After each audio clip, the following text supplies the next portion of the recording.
How's it going, folks? Hope you are having a wonderful day, and we are nearly at the end of the week. So if you are panicking, if you are like, oh my god, I need to get to the end of this week, I'm done, don't worry, we're nearly there, we're almost there. And what's more, today I have what I would describe to you as a more positive take on Warhammer 40,000 to you, because yes, it has been one of those weeks. It's been one of those few weeks where we've had a lot of negative stuff going on about the hobby and things like that. So I thought today was time for a nice positive video, maybe with a bit of salt thrown in there as well. If you like what I do, the subscribe button is down below.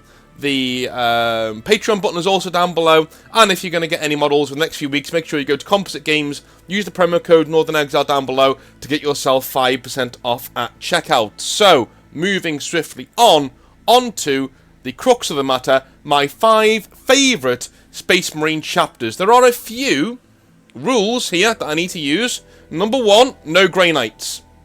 We know how I feel about Grey Knights, and by proxy, no Exorcists. There's not going to be any cheating here. There are no Exorcists here as well. Number 2, I get 3, count them 3, honourable mentions at the end of the video of people who didn't quite make the grade, but I still do like. So, without further ado, these are my opinions. These are not gospel. So, just my opinions. Take them as you will, have some fun with them, and let's enjoy the video, shall we? Number 1 is the White Scars. Again, these are in no order but in particular. This is just me opining about things that I like in the hobby, okay?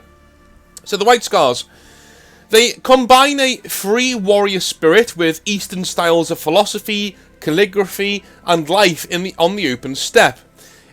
They are something that should work in 40k for their sheer silliness, and for me, they skirt that line. They just about stay ahead of the silly line that 40k likes to tread sometimes, where they like to show you historical things in a shall we say, abridged sci-fi setting that sometimes falls flat on its face. And the Khan's backstory himself, it is basically Genghis Khan in space. I am not going to lie. Saying that though, the actual faction themselves, the chapter themselves, are a lovely, lovely chapter to both collect and play as. They are fast boys, all about being fast, and Space Marine bikers are the business. I was going to say something else there, but they are the business. We are below the watermark, so I can't. But they are amazing. Anybody who plays a biker army who doesn't use at least the rules of the White Scars is shooting themselves in the foot. I'm being completely honest. I use White Scars tactics for Astral Blades in 9th edition, and I don't use any bikes.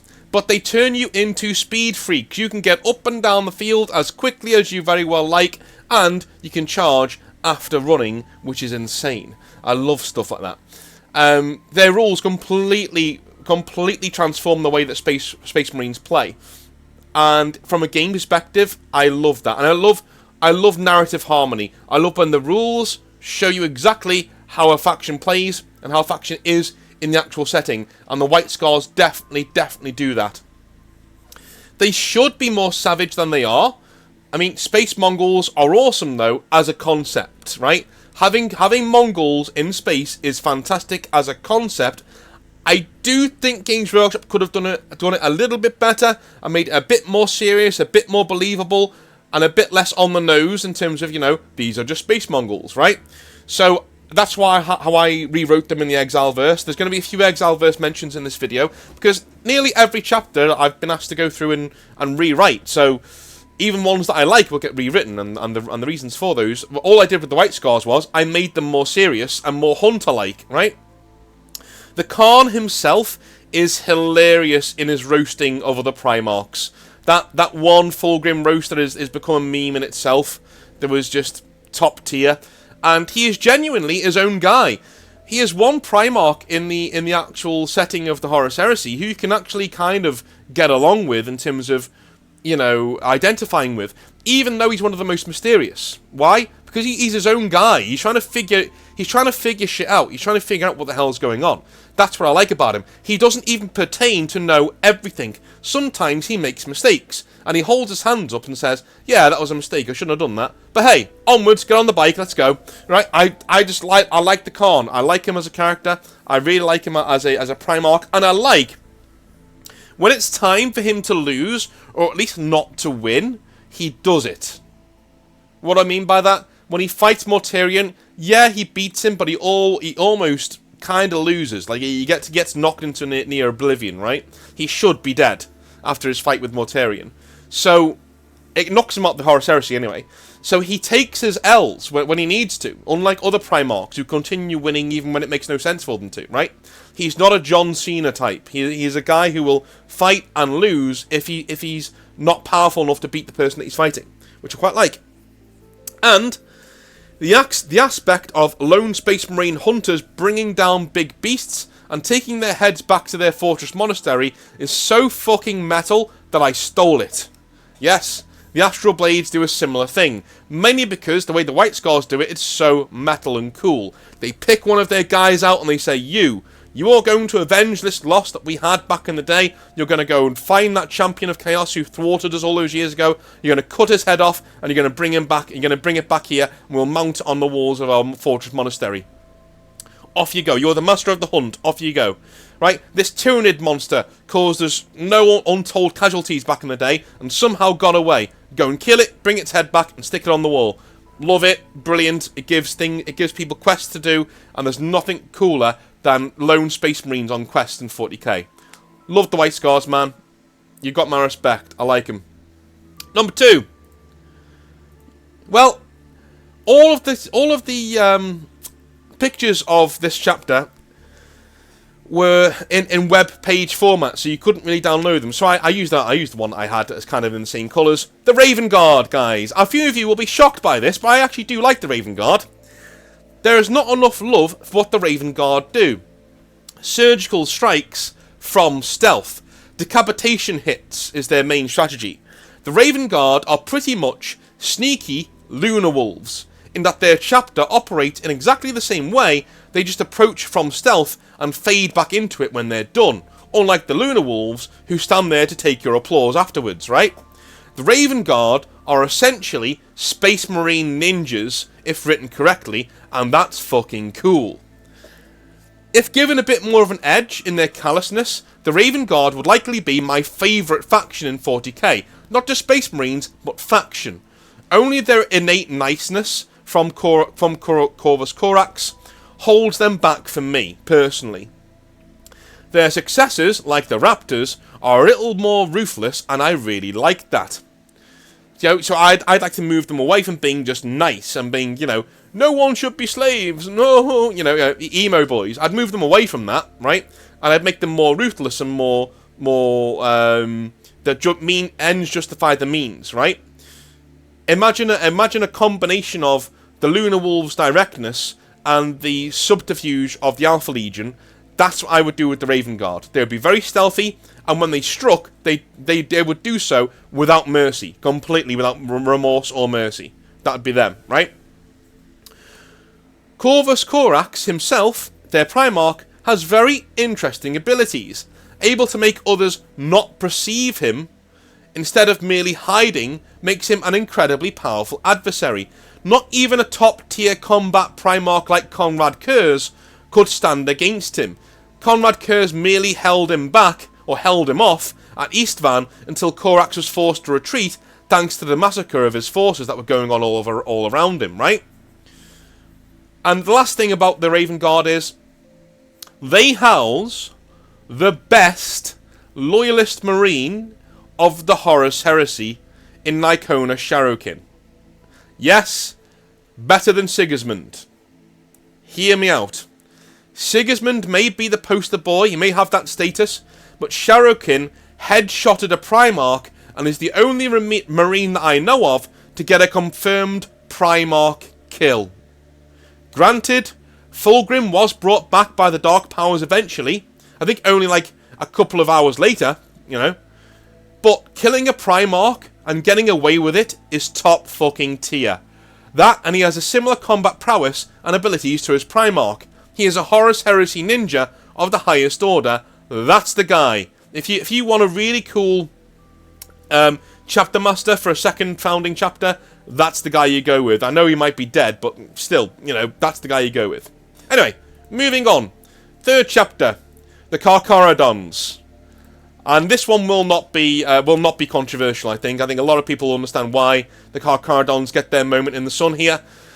They are the loyalist answer to the World Eaters. If the World Eaters were actually still interesting, and not just boring old berserkers, this is what they would look like. Imagine the World Eaters of the Horus Heresy without the Butcher's Nails. Now inject them with some Polynesian and Oceanic references / tattoos, and make them literally have black eyes, tough white skin, and even sharpened teeth. You do all that, you've got the Carcaradons. That's literally what they are. One of the most elegantly written chapters are the Carcaradons. Everything about them fits into every other facet of them, which is what I really love. Even the way the chapter fights and moves through space is reminiscent of a shark. It strikes its prey in a crippling first strike, before circling back again to pick apart at its leisure. Tybros the Red Wake, as we can see on the screen here, is one of the most terrifying loyalist marines, said to have a face that is almost half of it. It has almost half of its bone structure showing on his face in a constant grimace.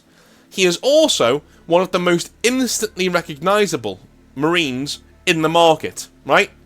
Look at any Ultramarine captain for me right now, if you would. They could literally be any others, right? Cato Sicarius could be Uriel Ventress and whatever, right? They could literally be. You could take one silhouette of a Space Marine captain. He could be any Space Marine captain. Literally, right?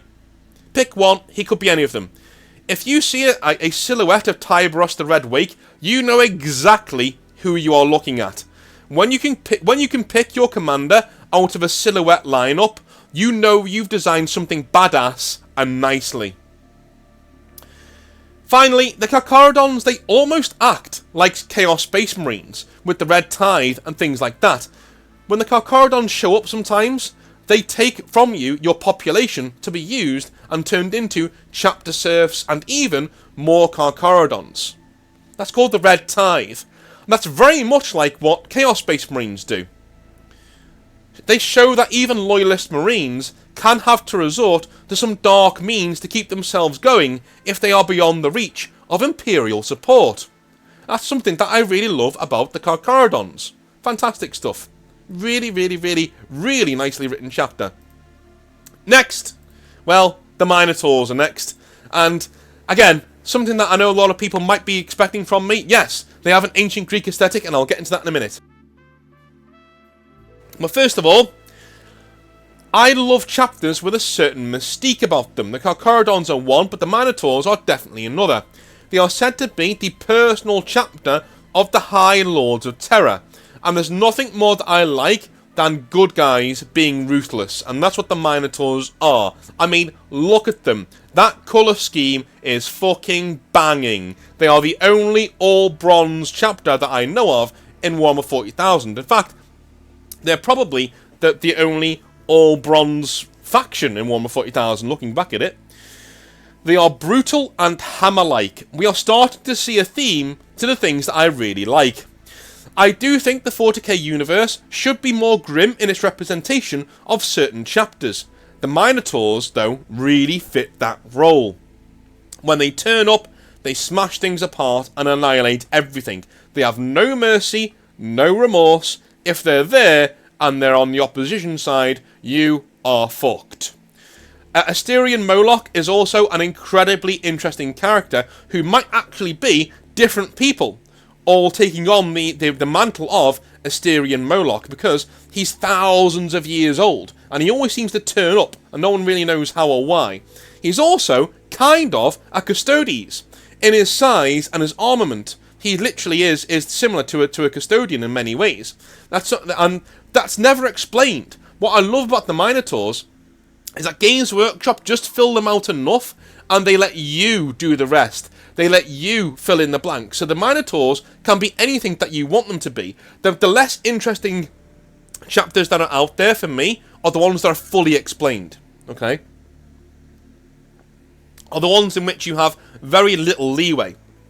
The only way I like a chapter like that is if I really jibe with their aesthetic and how they go about their business of warfare. The Grey Knights are an example of that, right? They're fully explained, for the most part. But I really like their aesthetic and what they do when they go into combat. So I really like them, right?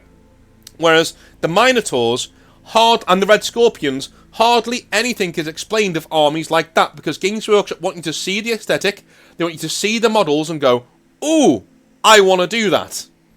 And when you do that, you can make the Minotaurs exactly what you want, because they've only got 3 or 4 major points that you need to hit. Apart from that, they can be anything that you like. And I love chapters that do that. Alright, finally, before we get on to our honourable mentions, the Black Templars. Yes, the poster boys for the grim dark part of Warhammer 40,000. Brutal, religious, and uncompromising in their hatred.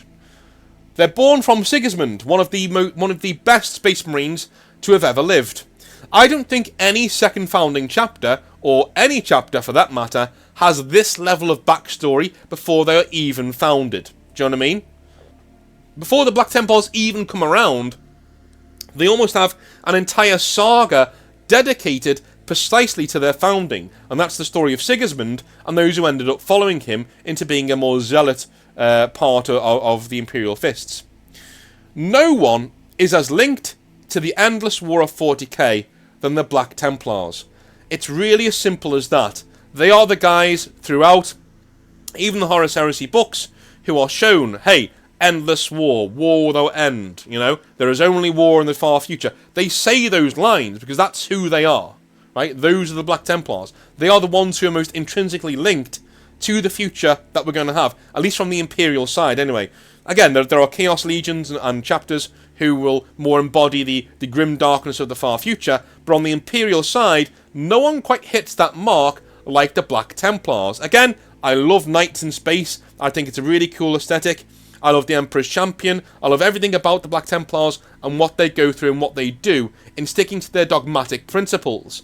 They are literally the old guard fighting to remain the old guard. And in this age of constant Primaris Marines and pretty new models, I love the fact that if you go and collect an ugly-ass, in the dirt, firstborn Marine Black Templar army, you, my friend, are sticking to the law. And that is a valid army for anyone like me to go, ooh, Black Templars, right?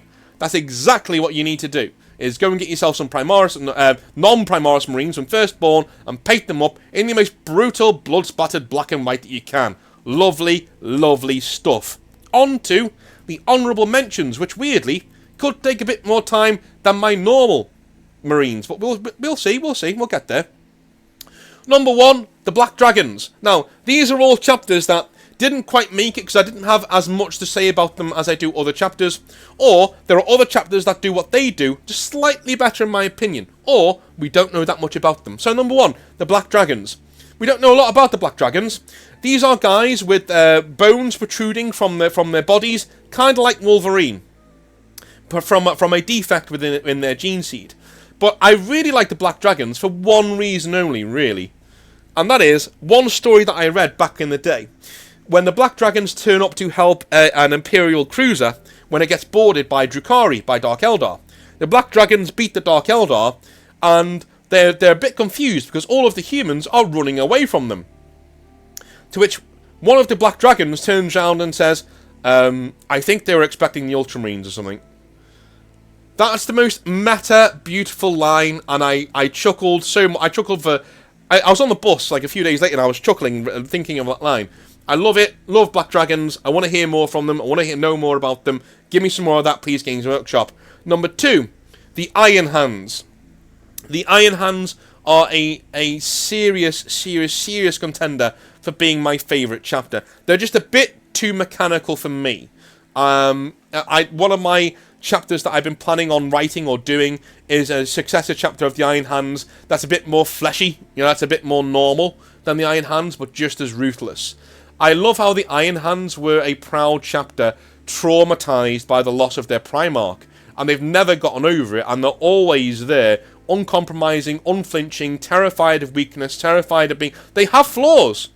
That's the thing about the Iron Hands that I love. They have flaws, and I will stand up for you, Iron Hands players. I will tell off anybody who takes the piss out of your chapter for losing their Primarch. Listen, you guys are brave enough to lose your Primarch and carry on. That is far more courageous than putting your fucking Primarch in a stasis field for 10,000 years and then having him wake up and lead you to glory all over again, right?